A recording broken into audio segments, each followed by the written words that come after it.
Hey,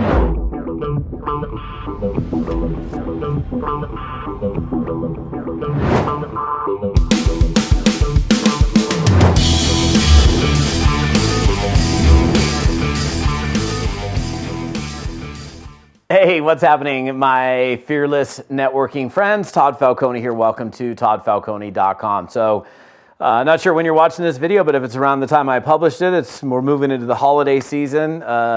And look, this is a great time of the year. It's funny because we, in the past, I don't know what your habits have been, but when there was no internet, we had everybody's address. And then all of a sudden we had email, and then I don't know what your habit was, but I kind of sucked into this habit. I only asked for their email address. So I went from their name, phone number, and address to their name, phone number, and email address, and kind of stopped asking people for their physical address.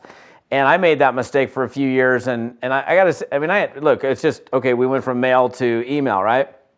But I think in a relationship building business, it's pretty important to have people's physical mailing address. And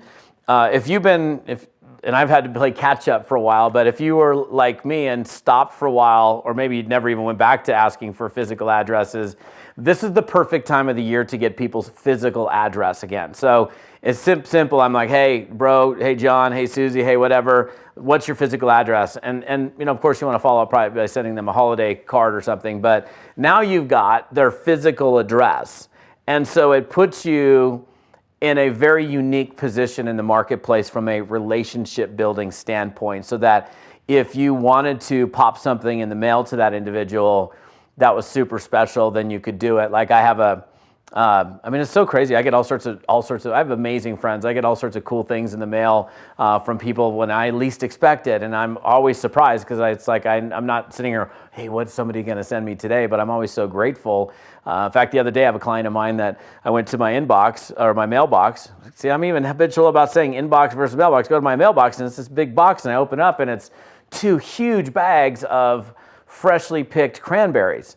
And she owns a cranberry farm. And I'm like, oh my gosh, I don't like, and then she sent me a couple recipes. I ended up making this amazing cranberry bread. I've never made it before. But I was just, I'm still smiling about it right now. It was such a cool gesture. And the only way she could do that was she had my physical address. So look, and what did that do? That's one of those things like that helps you to grow a relationship at a much deeper level. For example, here's something I'll just kind of go a little bit deeper on this video, and something I've talked about before, but I think one of the things that we've got to do is we've got to do things that separate us from everybody else that we're competing with in the marketplace. How can you make yourself stand out from everybody else that you might be competing with, or let's take competition out of it. How can you just make yourself stand out and be different than everybody else, make people go, wow, that person's super cool. They're just like awesome. And what a great way to be thought of, I think. It sounds pretty good to me. Doesn't it sound good to you? I think it sounds pretty good.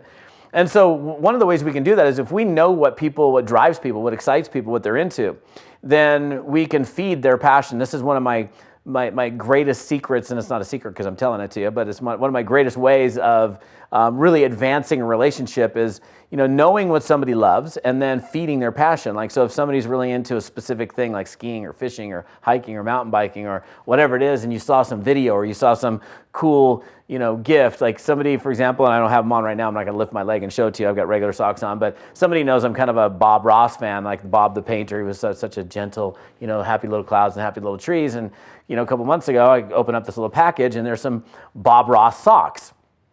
And I just saw the socks and it just put this smile on my face. And I was like, oh my gosh, like Bob Ross. And so I actually wore them on stage the other day when I was speaking, happy little clouds, right? And so every time I see those socks, it makes me think great thoughts about this amazing human being, this great friend of mine down in Scottsdale, Arizona. And she just knows and just thought, oh my gosh, Todd would love this. But it first involves you knowing.